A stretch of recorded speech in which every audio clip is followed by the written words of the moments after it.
नमस्कार दोस्तों, स्वागत है आप सभी का सक्सेस फॉर ऑल स्टूडेंट के इस ऑनलाइन क्लास में। आज के इस सेशन में हम देखेंगे बजट 2020-21 के बारे में जानेंगे। बजट से जुड़े कुछ प्रावधानों को देखेंगे कि इस बार इस बजट में क्या खास है। कोरोना महामारी से लड़ते हुए सरकार ने हम सबको इस बजट में क्या सुविधाएं दी हैं या क्या छूटें दी हैं, इन सभी पॉइंटों को हम इसमें कवर करेंगे और बजट के इतिहास के बारे में भी हम जानेंगे। तो सेशन को स्टार्ट करते हैं। और यदि अभी तक आप लोगों ने हमारे चैनल को सब्सक्राइब नहीं किया है तो सबसे पहले उसे सब्सक्राइब करें और इसे ज़्यादा से ज़्यादा शेयर करें ताकि हमारे सभी दोस्तों तक यह पहुँचे और हमारा उत्साह बना रहे। चलिए देखते हैं आज के सेशन के कुछ महत्वपूर्ण पॉइंट को देखते हैं।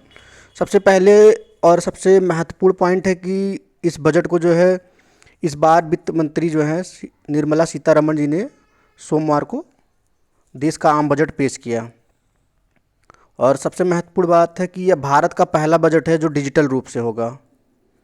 भारत का पहला बजट है जो किस रूप में होगा, डिजिटल रूप में। इससे पहले जो है हम आपको बताएं तो इस रूप में आता था, फाइलें होती थी, इस रूप में आता था। जो इस बार जो है एक रेड कलर में बस्ते में पैक है जिसमें एक टैबलेट है जो हमारी वित्त मंत्री ने पेश किया है बजट में, और उस टैबलेट के माध्यम से ही सदन में सब कुछ चर्चा हुई है।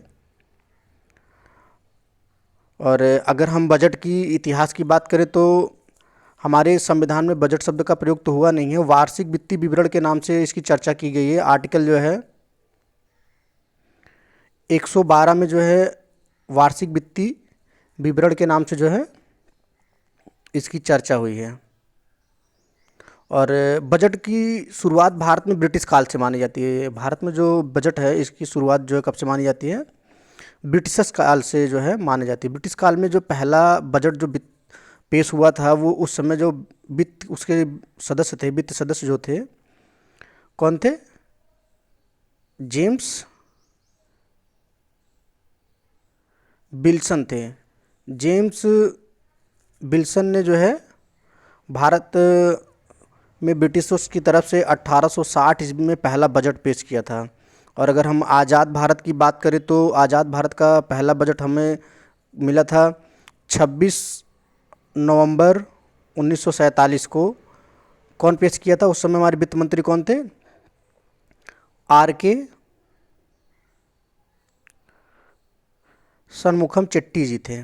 कौन थे, आर के षणमुखम चेट्टी जी थे। और एग्ज़ाम में जहाँ से क्वेश्चन बन सकता है एक और कि अब तक इतिहास में सबसे लंबा बजट भाषण किसने दिया है अब तक के इतिहास में, तो वो सबसे लंबा बजट भाषण का जो रिकॉर्ड है वो हमारे वित्त मंत्री कौन है, निर्मला सीतारमण जी के पास में है।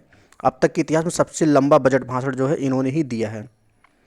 और इस बजट में अगर हम बात करें तो इसके बजट में इस बार को जो है बजट में कितने करोड़ रुपए की घोषणा हुई है, तो इसमें टोटल बजट की बात करें तो इसमें जो है इस बार के बजट में 34,83,236 करोड़ रुपए की घोषणा हुई। इस बार का जो बजट है 34,83,236 करोड़ की है। और अगर इसमें कुछ महत्वपूर्ण प्रावधान की बात करें तो यह जो है 6 पिलर इस पे आधारित है। इसमें जो है 6 मुख्य केंद्रों पर इस बार जो है बजट को जो है प्रावधानों को व्याख्या किया गया है। बजट की जो सुविधाएं 6, उसमें सबसे पहला स्वास्थ्य और सुख सुविधाएं, दूसरा होगा भौतिक और वित्तीय पूंजी तथा बुनियादी ढांचा, और तीसरा आकांक्षी भारत के लिए समावेशी विकास, और नेक्स्ट मानव पूंजी, नव परिवर्तन और अनुसंधान विकास, और न्यूनतम शासन, कारगर शासन शामिल है। इसमें 6 पिलरों में यही सब शामिल है। इन 6 मुख्य बिंदु के आधार पर ही इस बार बजट को जो है चर्चा की गई, इनको ध्यान में रखते हुए।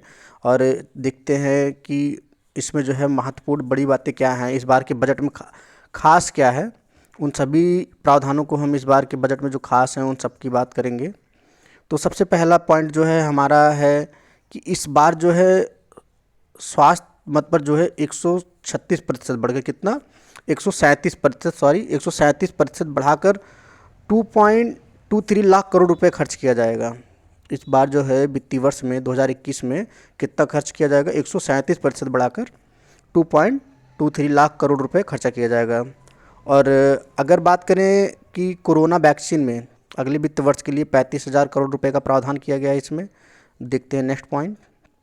और इस बजट में एक बात और बताई गई है कि कोरोना वैक्सीन के बचाव के लिए 2 वैक्सीन जल्द उपलब्ध कराई जाएगी। कोरोना वैक्सीन के बचाव के लिए 2 और वैक्सीन को जो है जल्द उपलब्ध कराया जाएगा। इसमें जितने भी पॉइंट है वो एग्जाम के पॉइंट ऑफ दृष्टि से बेहद महत्वपूर्ण है, इसलिए वीडियो को अंत तक जरूर देखिएगा, बिना स्किप किए पूरा देखें। हमारा अगला पॉइंट है कि इसमें जो है पूंजीगत व्यय का जो है उल्लेख जो बढ़ाकर 5.5 लाख करोड़ रुपए किया गया। जो पूंजीगत व्यय है इस वित्तीय वर्ष में वो 5.54 लाख करोड़ रुपए किया गया, जो कि चालू वित्त वर्ष में कितना था, 4.39 लाख करोड़ रुपए था।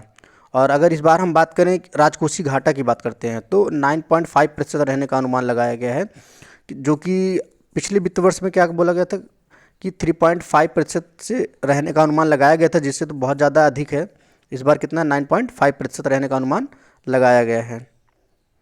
और बढ़ते नेक्स्ट पॉइंट तरफ, देखते हैं कि अगले वित्त वर्ष में भी बात की गई है। इस बार तो बताया गया है कि 9.5 रहेगा हमारा राजकोषीय घाटा, लेकिन अगले वित्त वर्ष में जो है 22 में ये जो रहेगा 6.8% रहने का अनुमान है, क्योंकि जो है सरकार 12 लाख करोड़ रुपए का जो कर्ज ले रही है।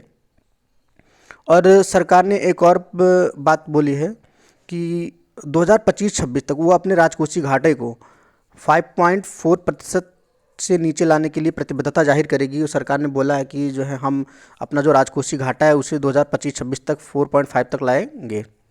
और अगर हम बात करें टैक्स स्लैब की बात करें, कर में छूट की बात करते हैं, तो इसमें 75 साल के अधिक वरिष्ठ नागरिकों को जो है आयकर रिटर्न भरने की ज़रूरत नहीं है, इनकम टैक्स देने की ज़रूरत नहीं है। देखते हैं नेक्स्ट पॉइंट की तरफ। और अगला पॉइंट है आयकर मामलों को दोबारा खोलने के लिए समय सीमा को जो है आधा कर दिया गया है, 3 साल कर दिया गया है। गंभीर धोखाधड़ी मामलों में यह जो है 10 साल है। नेक्स्ट पॉइंट क्या है हमारा, आयकर रिटर्न भरने वाले की जो संख्या 2020 में है वो कितना हुआ है, 6.48 करोड़ है, जो कि 2014 में अगर देखें 2014 की तुलना करते हैं अगर हम उससे, तो उस समय कितना था, 3.31 करोड़ था। मतलब लगभग दुगना हो चुका है, आयकर रिटर्न भरने वालों की संख्या जो है भारत में दुगना हो चुका है। और बात करें तो कृषि बुनियादी ढांचा को बढ़ाने के लिए, इसमें सुधार करने के लिए सरकार ने इस बार के जो है बजट में कुछ उपकर की बात की है। जैसे पेट्रोल पर 2.5% रहेगी, डीजल पे 4 रहेगी, और शराब पे जो है 100% तक उपकर लगाने की बात कही है। वहीं चना में 30%, मटर में 10%। तो जो है कृषिगत ढांचा को जो है बुनियादी ढांचा को बेहतर बनाने के लिए ये उपकर की व्यवस्था की गई है, उपकर लगेंगे। और ये जो उपकर लगेगा ये 2 फरवरी से ही लागू हो जाएगा। कितनी फरवरी से, इस बार 2 फरवरी से ही लागू हो गया है। देखते हैं नेक्स्ट पॉइंट को। और इस बार बजट में प्रावधान किया गया कि जो एनआरआई हैं, एनआरआई को दोहरे कराधान से बचाने की समस्या को दूर करने के लिए के लिए नियमों को अधिसूचित किया जाएगा। इस बार जो स्टार्टअप के लिए कर अवकाश, पूंजीगत लाभ, कर छूट 1 साल के लिए बढ़ाई जाएगी। विमान पट्टे पर देने वाली जो है कंपनियां प्रवासी मजदूरों के लिए अधिसूचित सस्ते मकान में जो है कर से छूट दिया जाएगा। इस बार के जो है बजट प्रावधान में ये भी जोड़ा गया है। और अगर बात करें तो इस बार एक और प्रावधान किया गया है कि जो सस्ते मकान के लिए ब्याज भुगतान वाला होता है 1.5 लाख रुपए तक 1 साल की छूट दी जाएगी। उस पर जो ब्याज में 1.5 लाख रुपए तक की छूट दी जाएगी, 1 साल के लिए बढ़ा दिया गया है। नेक्स्ट पॉइंट देखते हैं। हमारा अगला पॉइंट है डिजिटल तरीके से अपना ज़्यादातर काम करने वाली कंपनियों के लिए ऑडिट छूट सीमा दुगना कर 10 करोड़ रुपए किया गया है। मतलब जो कंपनियां डिजिटल रूप से करती हैं, ऑनलाइन लेन देन करती हैं, उनकी जो ऑडिट छूट की सीमा है वो 10 करोड़ रुपए तक कर दी गई है। और बात करते हैं सीमा शुल्क में पुरानी 400 छूटों की समीक्षा का प्रस्ताव अक्टूबर 2021 से इस पर गहन विचार किया जाएगा। इसमें कहा गया है कि जो सीमा शुल्क से पुरानी 400 छूटों की था उसका जो समीक्षा जो है अक्टूबर 2021 तक इस पर विचार किया जाएगा। बात करें नेक्स्ट पॉइंट की, तो इसमें अगले पॉइंट में हमारा है कि वाहनों के कुल कल पुर्जों सौर उपकरणों पर सीमा शुल्क बढ़ाया जाएगा। जो सौर उपकरण हैं और जो वाहन के जो मोटरसाइकिल हुए, जैसे कार वार के जो अलग अलग पार्ट आते हैं, उस पे जो है सीमा शुल्क बढ़ाया जाएगा। हमारा अगला पॉइंट है आवंटन और सुधार। बीमा क्षेत्र में क्या है, बीमा क्षेत्र में एफडीआई जो है 49% से बढ़ाकर 74% कर दिया गया। मतलब जो कि एफडीआई जो बाहर से निवेश आ रहा है भारत में, उसकी सीमा को 49% से बढ़ाकर 74% कर दिया गया है। और विनिवेश का जो लक्ष्य है 1.75 लाख करोड़ रुपए रखा गया है। और अगर हम बात करें इस बार जो है प्रधानमंत्री आत्मनिर्भर स्वस्थ भारत योजना के लिए जो है, इसमें जो है 64,180 करोड़ रुपए का प्रावधान किया गया है।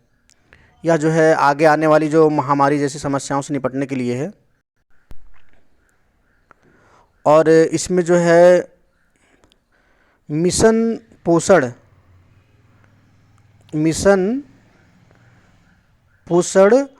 2.0 भी लॉन्च किया गया है। और एक बात और इसमें कहा गया है कि जो गोल्ड एक्सचेंज है, क्या गोल्ड एक्सचेंज को सेबी नियमित करेगी। सेबी के द्वारा जो गोल्ड एक्सचेंज का जो लेन देन होता है वो नियमित किया जाएगा।